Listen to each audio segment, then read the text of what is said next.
আসসালামু আলাইকুম। তো পাখি ইউটিউব চ্যানেলে আপনাদের সবাইকে স্বাগতম। চলে আসলাম নতুন আরেকটা ব্লগ নিয়ে। তো এই যে আজকে সকাল থেকে ভিডিওটা শুরু করলাম। তো সকাল বলতে একদম আজকে সকালে নাস্তা কোনো কিছু বানাই নেই। তো একবার ডাইরেক্টলি রান্না করতে চলে আসি। তো কী রান্না বান্না করি ওইটা আপনাদের সাথে শেয়ার করব। তো আজকে মাছের টক রান্না করব, আর আম দিয়ে ডাল রান্না করব, আর হলো ট্যাংরা মাছ দিয়ে পেঁয়াজ দিয়ে ভুনা করব। তো এই রান্নাবাড়ি আপনাদের সাথে আজকে শেয়ার করব। আর ঘর গোছানি কাজ, তারপরে আজকে একটু কাপড় পিনতে আবার একটু ছাদে ঘুর করে ঘুরে বেড়াইছিলাম, ওই সব ভিডিও আপনাদের সাথে শেয়ার করব। তো দেখেন, আমি আপনাদের সাথে ভক ভক করতে করতে গেলাম। আমি এই যে মাছের, যেটা দিয়ে মাছের টক রান্না করব, ওই ট্যাংরা মাছটা বসাই দিছি।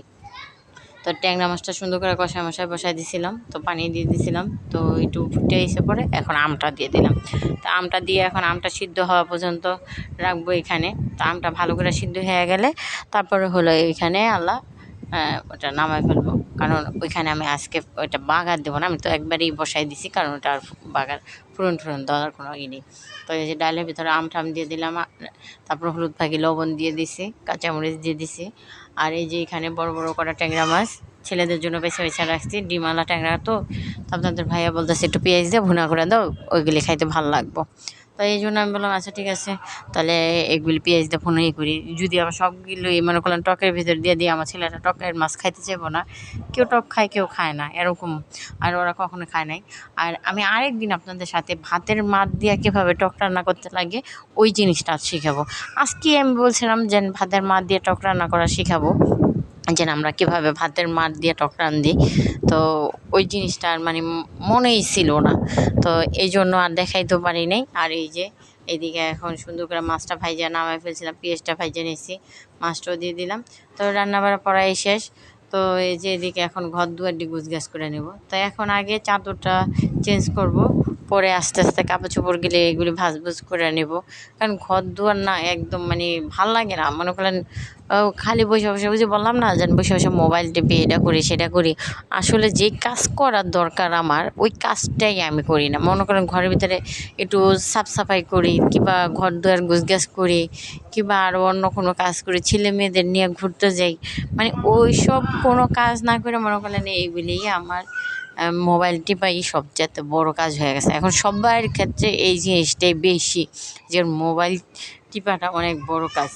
তো এই যে আমি করলাম, ওইদিকে দেখেন মোবাইলটা চালু করে রাখছি, চালু করে রেখে এই যে বিছনার চাদরটা চেঞ্জ করে নিতেছি। তো সুন্দর করে এখন বিছনার চাদরটা চেঞ্জ করব। তারপর অনেকগুলি জামা কাপড় কালকে যেহেতু দেখছিলাম যে ধুইছিলাম, তো ওই জামা কাপড় আজকে আবার ওইগুলি রোদে দিছি, কারণ কালকে ওইগুলি তো শুকায় নাই গা। তো আজকে ওইগুলি শুকায় না, এখন আল্লাহ এটি সুন্দর করে ভাজভুজ করে। মনে করেন এর আগে একদিন আমি ঝগড়া লাগছিলাম আপনাদের ভাইয়ার সাথে, তো তখনই আমি অসুস্থ ছিলাম, তখনই আমি হাসপাতালে একদম চলে গেছিলাম যেন ঝগড়া করার পরে। তো ওই সময় যেন আমি আসার পরে বাসায় এরকম ঝগড়া লাগছিল আপনাদের ভাইয়ারে, যে আমার মোবাইল নিয়ে আমার মোবাইল আমাকে দিবে না। তো তখন আমি কি করছি, দুইটা ওয়ার্ডরোবের ভিতরে যতগুলি কাপড় চোপড় ছিল, একদম কসমেটিক যা ছিল সব আমি ফালাই দিয়েছিলাম। তো ফালাই দেওয়ার কারণে তো এখন আমার কাপড় চোপড় দুটোটা ওয়ার্ডরোবের একদম এলোমেলো হয়ে রয়েছে। তো এখন দুটোটা ওয়ার্ডরোবের কাপড় চোপড় একদম আলাদা আলাদা করতে হবে, কারণ ছেলেদের কাপড় এখন পরতে গেলে জামা কাপড়ই পায় না। আর আমার জামা কাপড় যেহেতু উপরে থাকে আমারটা এখনও ঠিক আছে। আর আপনাদের ভাইয়ের কাপড় চোপড়, আমার ছোটো ছেলের, মেজো ছেলের, বড় ছেলের এগো মনে করলেন কাপড় চোপড় একদম খুঁজে পেতেছি না। তো এই জন্য মনে করলেন এইগুলি একদম গুছগাছ করে নিলাম।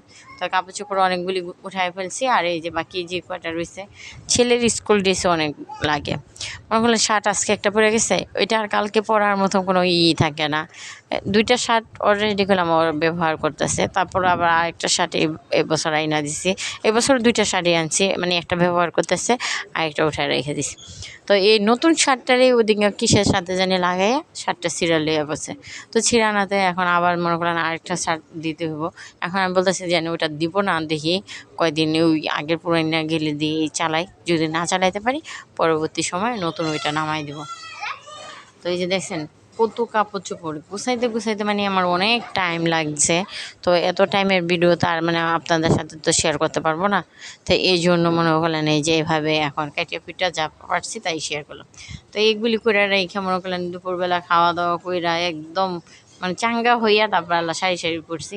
তো আমার অনেক দিনের ইচ্ছা যে আমি যে ডেবরা যেভাবে কাপড় পরে ওইভাবে কাপড় পরবো।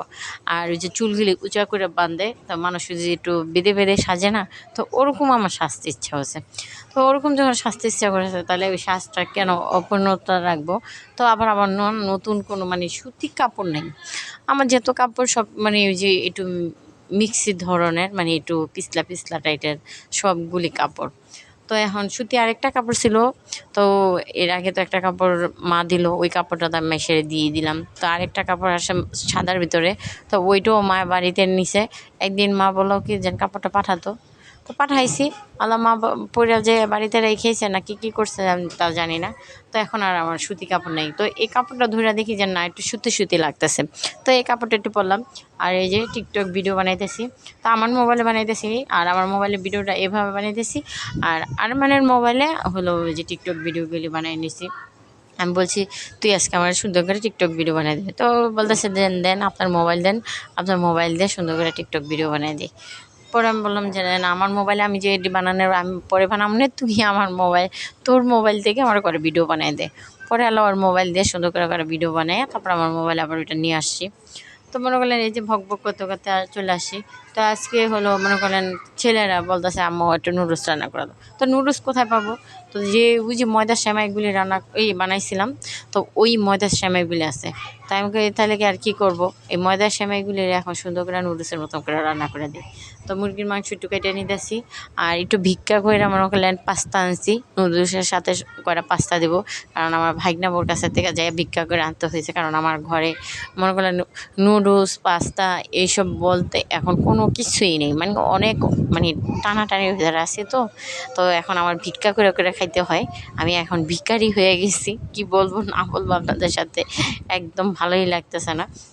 তো এই যে মাংস কেটে নিলাম, আর ডিম আছে, তো ওই মানে সেমাই দিয়ে আর একটু পাস্তা মিলাইয়া তারপর সুন্দর করে ছেলেদের জন্য একটু সেমাই নুডলস রান্না করি গা। তো এই কাটা বাছাগুলি আপনাদের সাথে শেয়ার করলাম, আর বেশি বড় করলাম না, কারণ ভিডিও যদি বড় করি তাহলে তো অনেক বড় হয়ে যাবে। কারণ এভাবেই আপনারা আমার ভিডিও দেখেন না, কেউ সহজে পছন্দই করেন না। তাহলে যদি আমি ওইভাবে আরও ভিডিও বানাই তাহলে তো আপনারা আরও দেখবেন না। তো ভক ভক করতে করতে আমার ভিডিওটা পড়াইলে লাস্ট পর্যায়ে। আজকের মতো ভিডিওটা এই পর্যন্ত, আল্লাহ হাফেজ।